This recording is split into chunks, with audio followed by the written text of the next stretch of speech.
নওগাঁয় বৃদ্ধা মাকে নিজের বাড়িতে প্রবেশ করতে না দেওয়ায় একমাত্র ছেলেকে গ্রেফতার করেছে পুলিশ। সোমবার নওগাঁ শহরের কাজীর মোড়ে এ ঘটনা ঘটে। বৃদ্ধা বিলকিস আক্তারের অভিযোগ, সম্পত্তি হাতিয়ে নিতে তার একমাত্র ছেলে মোস্তাফিজুর ইসলাম সৌরভ তাকে বাড়িতে ঢুকতে দেননি। মা থানায় মামলা করার পর রাতে ছেলে সোহাগকে গ্রেফতার করা হয়েছে বলে অতিরিক্ত পুলিশ সুপার মুশফিকুর রহমান জানান। ৭০ বছর বয়সী বিলকিস আক্তারের এক ছেলে ও ২ মেয়ে। ছোট মেয়ে কানাডায় থাকেন। বিলকিস আক্তারের স্বামী শহরের কাজীর মোড়ে প্রায় ৩০ বছর আগে ১০ শতক জমির উপর দোতলা বাড়ি নির্মাণ করেন।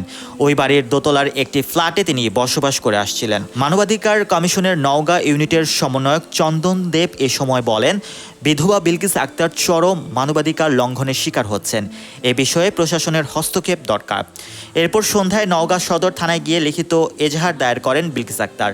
তিনি থানায় থাকা অবস্থায় রাতে তার ছেলে সোহাগকে পুলিশ গ্রেফতার করে।